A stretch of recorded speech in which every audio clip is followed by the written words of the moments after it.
한일 관계 문제, 대한민국 국민들 분노로 들끓고 있는데요. 일본 정부는 과연 좋아할까? 야, 이렇게 되면 윤석열 대통령이 너무 막 나가는 것에 대해서 일본에서 오히려 걱정을 하고 있다라는 보도도 나옵니다. 왜 한일 관계를 이렇게 끌고 가는지 오늘 김종대 전 의원 모시고 좀 더 본질적이고 핵심적인 문제 함께 얘기 나누면서 여러분들 궁금증 왜 이러고 있는 거야? 라는 질문에 대해서 시원하게 답변해 드리겠습니다. 어서 오십시오. 안녕하세요. 자, 일본에서는 야, 이번에 이제 한일 문제 역사 왜곡 또 본인들이 원하는 방향으로 한국이 완전히 과거사 문제를 정리해 준다라고 해서 좋아서 박수치고 있다 이렇게 볼 수 있습니까? 아니 뭐 거의 감동을 넘어서 거의 뭐 환희죠. 환희. 네. 예, 이 이상 좋을 수가 없죠. 네. 이 이상. 자, 그 말은 이 이상 좋을 수 없다는 것은 원하는 대로 된 것인데 이게 그러면 영원 불변에 우리가 불가역성 뭐 이런 거 얘기한 적이 있지 않습니까? 예. 영원히 이렇게 갈 수 있습니까? 정권이 윤석열 정권이 10년 100년 가는 것도 아니고. 아니 그러니까 과거에 문재인 정부 때 왜 한일 관계가 그렇게 긴장이 높아졌느냐. 박근혜 정부 때 합의한 거를 문재인 정부가 뒤집어대는 거거든요. 네. 이렇게 되니까 아무 말도 안 통하는 거잖아요. 그러니까 박근혜 정부가 그 위안부 3자 대위 변제를 하지 않았습니까? 그러니까 문재인 정부에서 피해자 중심주의로 가겠다 해서 아무리 바로잡을 대법원 판결이 나와도 그러니까 아베가 이제 약속 어기는 나라, 거짓말하는 나라 이러면서 이제 화이트리스트에서 우리 수출 규제가 들어왔지 않습니까? 이렇게 되니까 다음번에 뒤집을 테면 뒤집어봐라. 오히려 윤석열이 다 해줬는데 또 그거 푸닥거리 할 거냐. 엄청나게 비용이 높아지겠죠. 그리고 쉽지도 않고. 그때도 문재인 정부가 결국은 박근혜 정부의 한일 위안부 합의를 존중한다 그랬거든요. 단지 대법원 판결 때문에 그렇지. 그래서 중간적 입장을 취했다고. 제대로 우리 말을 할 수도 없었어요, 사실은. 그러다가 이제 감정이 결국은 폭발하고 말았던 것이죠. 그렇게 되니까 다음번에 일본의 일종의 어떤 고압적 자세가 다음 정권인데도 너무 높아져 있으니까. 그러니까 국가라는 게 뭡니까? 하나의 어떤 그 전임 정부가 했더라도 외교적인 행위면은 어쩔 수 없이 계승해야 되는 게 계속성의 의무라는 게 있고, 꼭 정파의 입장, 정당권의 입장에 따라 가지고 뒤집고 싶어도 뒤집을 수 없는 게 분명히 존재하니까. 그런 점에서는 이게 어떻게 보면은 다음 정부에 주는 부담이 어마어마한 거죠. 실제 이제 거꾸로 돌리기가 쉽지 않다 이런 말씀이네요. 거꾸로 돌린다. 이거는 거의 불가능하죠. 불가능하고. 네, 그건 거의 불가능하다고 봐야죠. 지금 그러면 기시다 후미오 총리가 이제 한국 방문을 하는데 뭐 독도 조형물을 지우고 있다 이제 이런 것은 제가 시민의 위치에서 보더라도 너무나 굴욕적이다. 굳이 이 시점에 이 상황에서 기시다 조라고 독도 조형물을 없애고 있다. 뭐 이런저런 핑계는 있습니다. 그 핑계를 가지고 논쟁할 건 아닌 것 같고 공교롭게도 기시다의 방안에 맞춰서 일본에게 자극적인 우리는 당연한 독도를 조형물을 치우고 있다. 이런 부분은 어떻게 봐야 됩니까? 그러니까 이게 어쩌다 한두 군데라면은 조형물이 노후화돼서 그렇게 되겠다 하는 말도 이해할 수가 있는데 이게 그런 게 아니라 지하철역에서만 세 군데, 전쟁기념관에서도 또 나타나고 시기가 비슷비슷하거든요. 그러니까 뭔가 의도성이 있다고 보여지는 거죠. 이건 뭔가 의도성이 있다. 옛날에 88 올림픽 있을 때 저 서울 시내 개고기 못 먹게 다 단속하고 그러지 않았습니까? 외국 보기에 창피하다고. 지금 뭐 이것도 마찬가지인 거예요. 독도 부분에 대해서 계속 일본이 민감하게 나오니까 시내에서 조형물을 치우는 건데 이번에 치운 데가 김포공항역, 이태원역, 시청역, 일본 관광객이 많은 데잖아요, 여가. 그리고 전쟁기념관도 외국인 관광객이 많이 온다고. 자, 의도가 있다고 보고요. 의도가 뭡니까 그러면? 지우기죠. 내피셜로. 불편한 거죠. 누구에게 불편한 건데요? 아니, 기시다한테? 그러니까 일본의 마음이죠. 일본의 마음. 그 중요한 것은 일본의 마음이다. 그러니까 요즘 이런 부분들 보면은 뭐냐면은 이 자체만을 보면 이해가 안 가시지만 이걸 큰 틀에서 이해해 보면은 이런 겁니다. 일단은 우리는 일본이 그 인도로 진출하는 인도 태평양 전략, 일본의 생존 전략에 우리가 흡수된 상황이에요. 그게 이제 최근에 나오는 안보 협력입니다. 네. 한미일 안보 협력 거의 알려져 있지가 않아. 그러나 이 속 내용도 제가 설명하려면 길어요. 그런데 이런 것들을 통해 가지고 한국과 일본은 이제 생존, 운명의 공동체로 진화하고 있거든요. 운명 공동체로. 네. 그러니까 이것이 최상의 목표고, 그걸 이제 대통령 안보실, 국방부, 외교부 이런 데서 하는 것이라고 할 수가 있고, 그 다음에 이렇게 해서 일본에 대한 나쁜 감정을 불러일으키거나 갈등의 요소가 될 수 있는 사안들은 걸림돌이 되기 때문에 다 지원해야 되는 거죠. 그게 기시다의 요청입니까? 아니면 윤석열 대통령이 알아서 하는 겁니까? 이건 윤 대통령이 알아서 하는 겁니다. 이번에 한미일 3국 안보 협력 문서도 한국이 제안했다는 거거든요. 한국이. 그리고 전에 요렇게 비유하시면 딱 아실 거예요.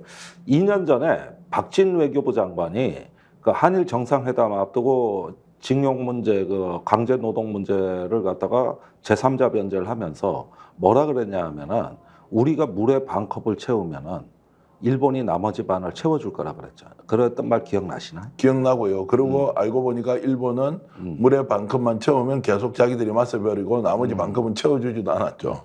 근데 그때 알려지지 않은 내용은 이거예요. 네. 그 말에 김태호 안보실 차장이 격분했다는 거거든. 왜 일본이 반컵 채워준다는 이런 말을 하냐 이거요. 네. 그러니까 안보실에서 엄청 두들겨 맞았다는 거거든. 박진 외교부 장관이. 매국노입니다. 그런 거 보면. 왜? 그렇게 일본에 부담되는 얘기를 왜 하냐? 이건 우리가 해주는 건데. 그리고 왜 그러냐고. 왜 이 사람들은 일본에 부담된 얘기를 하면 안 된다. 국민들은 분노해서 이 정권이 정말로 순일이 아니고 매국 정권이다라는 얘기를 듣는 것은 의식하지 않고 일본의 마음은 의식해야 한다. 이 정신세계가 뭐냐고요. 그러니까 이걸 보시면 됩니다. 이제 일본 우익이 일본 내에서도 다수는 아니거든요. 네. 거기가 이제 그 옛날 군국주의, 이제 아시아의 지도국이던 시절의 영광의 그 향수를 불러일으키는 데인데, 거기에다가 우리가 플러그를 꽂으면서 일본에 이렇게 우리의 역사, 사상, 문화를 상납한 게 있어요. 요걸 한번 잘 보시면 돼요. 네. 윤석열 정부가 출범하기 직전에 김태효 안보실 차장이 신아세아 저널이라는 데 기고한 논문이 이렇게 시작됩니다. 미국은 과거에 소련에 했던 것처럼 이 중국에 대한 봉쇄 정책을 펴서 완전히 중국이 쓰러지고 굴복할 때까지 압박을 가할 것이다. 이제 한국은 미국, 중국에서 등거리 외교하는 시대 끝났다. 이렇게 얘기를 하거든요. 이 내용은 이제 미국의 응징, 견제로 인해서 중국은 곧 쓰러진다. 다시 말해서 중국은 곧 망한다 이 얘기예요. 중국은 망한 나라, 곧 망할 나라 이 얘기예요. 이런 게 상납이에요. 그러니까 뭐냐 하면은 일본 입장에서는 이런 논문은 정말 기특하기가 그지없어요. 지금 일본이 보는 전략은 대륙 세력을 견제하기 위해 인도양으로 가자는 거 아닙니까? 네. 그런데 한국은 같이 안 간다고. 왜냐하면 중국과의 관계가 소중하다 그러면서. 그런데 이번에 새로 나오는 권력의 핵심부들은 아니야, 중국은 곧 망해. 일본하고 같이 가야 돼. 이 이야기를 하는데 이게 일본 우익의 코드에 정확히 맞춰준단 말이에요. 그 다음에 역사 문제도 일본으로 인해서 우리가 근대화됐다는 사상을 펼친단 말이에요. 그러니까 이거는 이제 일본 우익들이 얘기하는 이 자기가 동아시아에 있어서 문명화를 선도했다는 거거든요. 문명화. 그러니까 그 식민지의 근대화됐다는 게 그게 일본 우익이 얘기하는 문명화 담론이란 말이에요. 네. 그러니까 이런 걸 골라서 딱딱 써준다는 뜻은 뭐가 되느냐? 이제 일본과 협력하는데 우리 내부에 걸림돌은 없다. 걸림돌은 없다. 과거의 경우 보면 한일 간의 협력이 잘 되다가도 뭔 독도 문제나 교과서 문제 같은 이런 갈등적 사안이 벌어지면 다 올수도패거든요. 그런데 앞으로 그런 일은 없다. 앞으로는 이거를 곳곳에 보초를 세워 역사, 문화, 교육 모든 군데에서 보초를 세워가지고 그렇게 그 민주, 평화, 어떤 독립 정신이 들어오는 길목은 다 차단하고 지어놨으니까. 이게 국익 문제가 아니고 개인의 생각, 대통령의 생각, 김태호의 일종의 작업, 인식 이런 것과 연결이 되어 있는 것이다. 그게 국가 정책으로 반영되고 있다. 예, 그러니까 제가 오늘 한겨레 칼럼 마감하고 왔는데 오늘 밤에 이제 온라인판에 나갔는데 제목이 망상이 정책이 될 때예요. 예, 망상이 정책이 될 때. 어떤 하나의 망상과 같은 담론이 있어도 정책화될 때는 그게 이론 사상화되고 그 다음에 정책이 되는데 이 정부는 그 단계가 빠졌다는 거예요. 이론화 과정이. 예. 근데 왜 이렇게 하죠? 국민들의 절대 다수가 심지어 보수적 정치 성향을 가진 사람조차도 이건 안 된다. 너무 많이 나갔다 이거. 왜 독도 문제 건드리는 순간 끝이다. 이것은 보수 쪽에서도 받아들일 수도 없다. 독도를 분쟁 지역화한다. 상상할 수 없는 일을 곧 할 것처럼 보입니다. 네. 그런데도 이 사람들은 정치하는 사람이잖아요. 네. 국민들 민심, 표 이런 거 계산해야 되지 않습니까? 그런데 이렇게 막 나가는 것이 그 망상이 정책이 되었다 또는 망상적 사고가 현실에서 어떻게 이렇게 행동으로 나타날 수 있느냐는 것은 너무나 큰 이렇게 의구심으로 제가 남아 있습니다. 어떻게 봐야 됩니까? 이분들의 이런 행동을. 예, 그러니까 최근에 그 존 미어샤이머라는 시카고 대학 교수가 쓴 책이 이게 제가 주변에 많이 권하는 책인데 재미는 없어요. 네. 국가는 어떻게 생각하는가? 예. 국가는 합리적으로 행동한다는 거죠. 대부분의 경우에. 비합리적인 경우는 그 망상이 이론 사상 작업을 안 거치고 바로 정책이 될 때 예. 또는 정부 내에서 제대로 심의되지 않을 때 자유로운 토론이 없을 때 이때는 비합리적이라는 거거든요. 그런데 우리 정부가 바로 그 모델이에요. 뭐 지금 우리 정부의 그 어떤 사상 체계를 보면은 우선은 이데올로기적 접근법으로서 자유론이 있습니다. 두 번째는 일본 우익의 사상을 수입한 식민지 근대화론이 있습니다. 세 번째는 천공류의 2025년 통일론이 있습니다.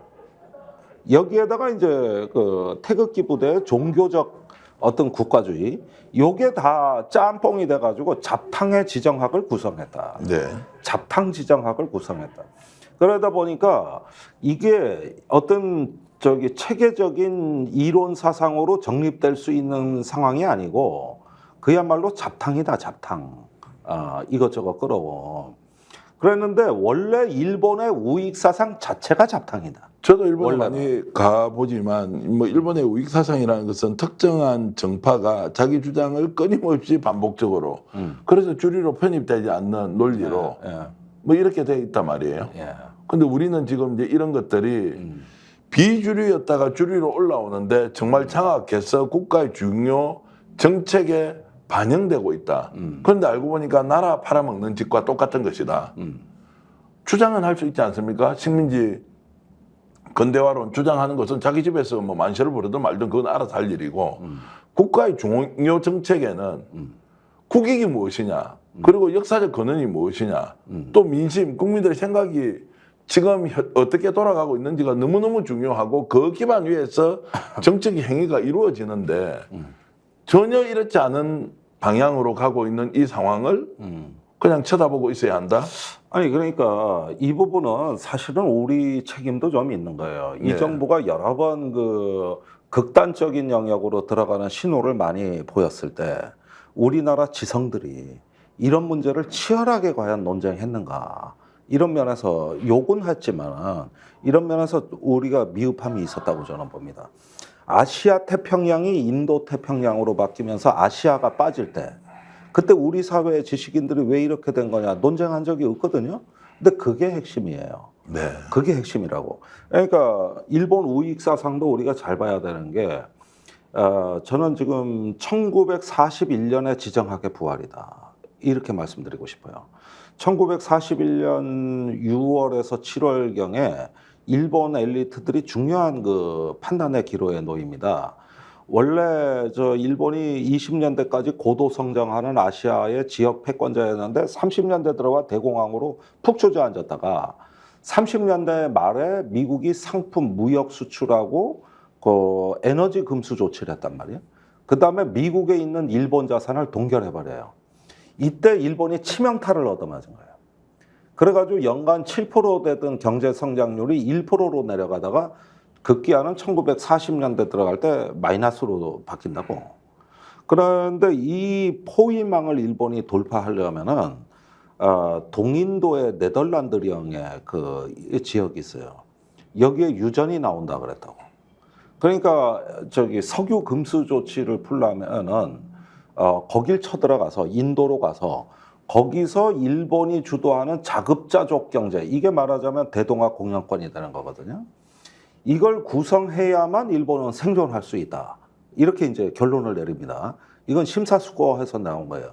그때만 하더라도 그렇다고 해도 강대국을 자극하는 거는 조심하자 이랬어요. 그런데 이제 다른 의견이 들어온 건 뭐냐면은 그냥 동인도로 들어가면 미국이 와서 때려 부순다. 그러면은 애써 가가지고 네덜란드하고 싸우는 게 중요하냐? 그걸 방해하고 차단하는 미국을 처리하는 게 중요하냐? 그러니까 동인도로 가지 말고 일단은 미국의 발목부터 잡아야 된다. 그래서 진주만을 쳐들어간 거예요. 그래서 발목을 잡고 전쟁을 하는 중에 협상을 하면 이 땅은 우리가 먹고. 그렇지. 이제 그러니까 여기에서 네. 우리가 이 전략 지정학 개념에서 이 본질과 핵심을 알아야 된다는 게 그때 원래 진주만이 목표가 아니고 인도가 목표예요. 네. 인도가. 그런데 80년이 지난 지금에 와가지고 지금 일본이 말할 때 자기들 생존 전략의 핵심은 인도라고 말하는 겁니다. 그러면 이게 저기 아베가 이걸 2006년에 이걸 발명했을 때 그때 뜻은 뭐냐 하면은 인도가 중국의 대체 시장이자 대체 초강대국이 될 거라는 전망 하에서 이게 출발점이고 이 출발점은 그 외할아버지 기시노부스케가 늘상 하던 말이에요. 네. 그러면은 만주국만 갖고 만족 못한 일본이 인도로 쳐들어가는데 그게 현대적으로 부활해서 정교한 다시 옷을 입고 다시 이론적인 미세 조정을 거쳐 나온 게 인도 태평양이에요. 그런데 이게 왜 우리 저기 이 뉴라이트라고 얘기하는 친일파들에 맞아떨어졌냐면은 원초적으로 이데올로기적으로 중국을 싫어하는 사람들이 이 정권 초에 중국은 곧 망한다. 네. 중국은 곧 폭삭 주저앉는다. 그러면서 일본하고 손을 잡아야 된다는 요 정도 수준의 말을 했었던 거예요. 그런데 대통령이 설득이 잘 되거든. 그리고 뭔가 정신없이 이게 이쪽으로 편향된 시각에 들어오니까 이제는 한술 더 뜬 거란 말이에요. 이제는 한술 더 떠가지고 한미일 집단안보체제 나토 같이 만들고 그 다음에 유럽의 나토가 1949년에 출범하거든요. 네. 그러니까 54년까지 이제 꼴을 갖춰 나가는데 이게 나토를 만들라니까 유럽 내 국가 간의 해묵은 역사, 영토, 문화적 갈등을 일단은 다 해결해야 되는 거예요. 그래서 과거사 청산이 더 빨라진 거예요. 네. 영토 문제를 다 전후 질서에 맞게 서두른 거는 나토를 하기 위해서. 네. 그런데 우리도 아시아판 나토를 하려니까 이런 문제가 급해진 거예요. 그 역사, 문화, 영토 문제가 이런 게 급해진 거예요. 그런데 이런 것들을 국민의 욕을 먹어도 돼. 왜 그러냐? 이 사람들은 이게 이제 조선일보 시각인데 그래 친일파 논쟁, 소모적인 논쟁, 대통령 지지율 하락 다 좋다 이거야. 친일이라고 욕 먹는 것도 다 좋다 이거야. 그러나 안보상의 이익이 더 크잖아. 이거지 이제. 정말로 그러니까. 탁견으로 분석을 해주셔서 저도 도 같은 막 이렇게 생각이 드는데 많은 분들이 아마 시청자 여러분들도 오늘 김종대 의원이 하시는 말씀 듣고는 아 그런 배경이 있었구나. 그래서 저는 뭔가 인식에 착오가 있는 사람 또는 지나치게 국가의 이익을 무시하고 자신의 경도된 사상에 의해서 움직인다라고 그러니까. 생각하지만 좀 더 크게 넓게 보면 그게 아니라 치밀한 전략하에서 일본의 논리를 그대로 따라가서 이것이 궁극적으로 국익으로 연결될 것이다라는 착오 속에서 아예 북한, 러시아, 중국을 배제하고 인도 태평양 전략으로 가는데 앞장서자. 그럼 과거사 그렇죠. 정리다. 예, 지금 말씀드린 게 우리가 보는 이상한 현실의 진짜 본질과 예. 핵심을 다 말씀드린 거예요. 그러면은 이제 이게 본질이고 본질에서 나오는 여러 가지 작은 현상들이 있는 거거든요. 네. 그게 광복회와 독립기념관장 문제, 또 뭐 저기 그 뉴라이트 문제 이런 문제로 되는데 그런데 보세요. 일본의 아베는 2006년부터 오랜 시간을 준비해서 자기네 생존 전략으로 인도 태평양 전략, 인도로 가야 산다요. 간단하게 얘기해서 중국이 아니라는 거예요. 그러면은 이걸 오랫동안 다듬고 해왔을 거 아니야.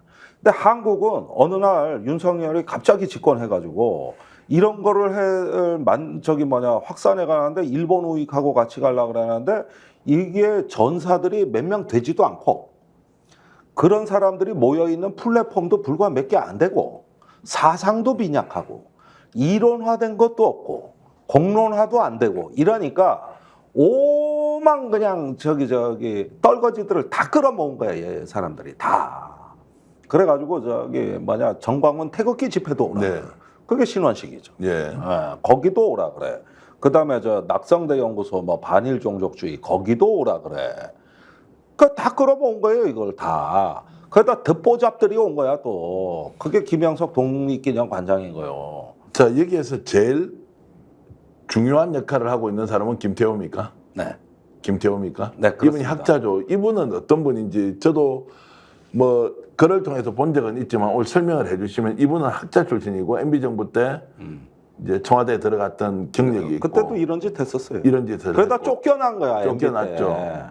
그러니까 자 뉴라이트가 말입니다. 네. 이명박 정부 출범에 지대한 공헌을 한 건 사실입니다.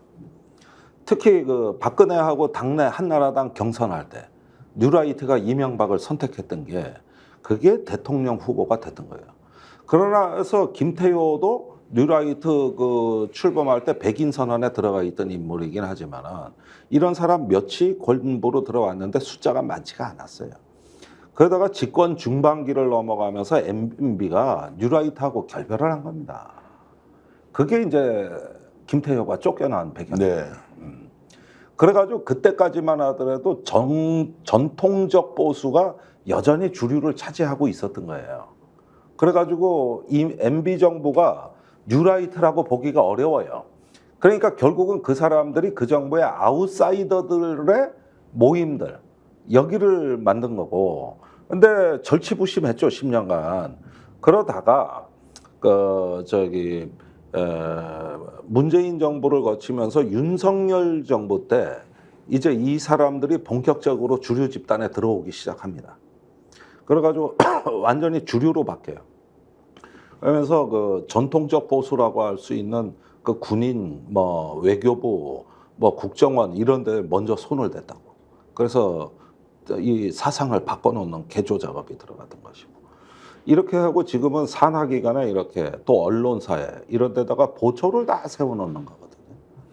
김태호라는 사람은 어떤 사상을 가진 사람입니까? 그냥 친일 군국주의자 이런 사람으로 우리가 아니 단순하게 그러니까 표현할 수 한마디로 있습니다. 말씀드리면 사이비 지정학자다. 사이비 지정학자다. 예. 그러니까 이걸 제가 비유적으로 말씀드릴게요. 히틀러가 3.1운동이 일어나던 해인 1919년에 사이비 지정학자인 하우스호퍼라는 사람을 만나요. 그런데 이 하우스호퍼가 게르만족, 즉 독일인의 생활권 개념을 유명한 개념이라 레벤스라움. 그게 생활권이라는 독일어 용어인데 독일이라는 나라의 국경은 이렇게 형성이 돼 있는데 그 국경 밖에 독일어를 쓰고 독일 민족하고 친한 사람들이 많다는 거예요. 그러면 이 국경이 이렇게 제한돼서야 되겠냐? 이게 생활권으로 확장돼야 된다 이거지. 이게 확장 개념이거든요. 네. 이게 독일인 생활권이란 개념인데 여기에 히틀러가 완전히 매료돼가지고 나치당의 하우스호퍼의 지정학을 공식 정책으로 채택한다고. 이게 훗날 체코 폴란드를 침공하는 침략 사상의 기본 논거를 여기서 제공한 거예요. 그러니까 사상이나 어떤 침략 전쟁이나 이 어떤 전쟁은 그걸 촉발시킨 사상의 씨앗이라는 게 있는 거거든요. 네. 그게 하우스호퍼예요. 그리고 히틀러가 집권했을 때 하우스호퍼가 정권 2인자가 돼. 괴벨스하고 나란히 반열에 쓴다고. 그런데 나중에는 히틀러하고 또 결별을 해. 러시아 침공을 반대했다가. 그래가지고 떨어져 나가긴 하는데 이 저기 하우스호퍼라는 인물이 그 티벳 밀교에 심취했다고. 티벳의 불교가 밀교예요. 네. 비밀 종교라는 뜻이에요. 밀교. 개인의 어떤 선을 중시하죠. 그런데 그 나치 문양 있잖아요, 요거. 이걸 좌우를 바꾸면은 절에 예, 맞습니다. 그게 티벳 불교 문양이에요. 예. 그래서 그 티벳 불교 문양을 그대로 가져와 가지고 나치 문양으로 써요. 이게 하우스호퍼가 한 거예요. 그리고 실제로 전쟁할 때도 티벳 승려들을 불러다가 자문을 받았다고. 그러니까 신비주의자면서 지정학자고 사이비 지식인. 네. 그런데 김태효 경우를 보면은 그 김태효가 얘기하는 어떤 중국은 곧 망한다는 거는 실증적인 어떤 근거나 나름대로의 어떤 저 객관적인 저기 입증이 불가능한, 말하자면은 그냥 헛된 믿음입니다. 이게 출발선이 돼 있어요. 그 다음에 그 일본하고 같이 가야 된다 그러면서 이제 일본의 전쟁 억제력과 우리 군사력이 융합하는 거를, 이걸 이제 기본 모델로 삼아가지고 판을 짜기 시작했다고. 그러니까 일본 우익 입장에선 이게 매우 중요한 신호지. 네. 그 김태효가 썼던 모든 논문을 다 알고 있단 말이에요. 또 낙하손해 상 1회 수상자가 김태효란 말이에요. 그리고 일본 사사키 재단 돈을 받았다. 그러면은 이게 뭐냐 하면은 결국 일본 우익 장학생인데, 여기가 안보실에서 대통령한테 가장 영향을 많이 끼치는데, 이 사람이 다름 아니라 일본 사상을 수입해 가지고 대통령한테 이 편향된 논리를 주입시킨 사이비 지정학자라고. 그러니까 히틀러가 왜 하우스호퍼한테 그렇게 빨리 경도됐느냐? 머리가 비었기 때문에 그런 거예요. 네. 그때 히틀러가 저기 하사로 1차 대전에 침공하다가 제대하고 나가지고 미넨에서 이제 파시스트 운동을 시작할 무렵에는 극장에서 그 간판 그림 그리던 화가였거든요. 아니 대통령이 아무리 세뇌가 된다 하더라도 조금 전에 말씀은 머리가 비었다고 했지만 뭐 그럴 리가 없고, 대한민국 대통령이 사리분별 판단 이런 거 한다고 보면 일본에 이렇게 정말로 저자체로 한다는 것, 독도 조형물을 다 치운다는 것, 이거는 대통령으로 생각하기 어렵지 않습니까? 아무리 세뇌가 됐다 하더라도. 이게 집단화돼 가지고 예. 어떤 행동 매뉴얼이 이제 작동하는 것이죠. 그러니까 작년 재작년까지만 하더라도 이게 담론 수준에 그쳤다고. 비록 뉴라이트들이 정권 내에 있다 하지만은 담론 수준에 머물렀거든요. 근데 지금은 실행력을 발휘하는 거예요. 실행력을. 자, 이번에 9월, 10월 중에 기시다가 한국 오는 거는 기정사실로 보시는 거죠? 그건 이미 확정된 겁니다. 확정이 됐고. 예. 그러면 오면 뭔가 한 발 더 진척되어 있는 결론을 낸다는 것은 지금 우리가 예상해보면 더욱더 굴욕적으로 뭐를 내줄 수도 있다? 여러 가지가 있을 겁니다.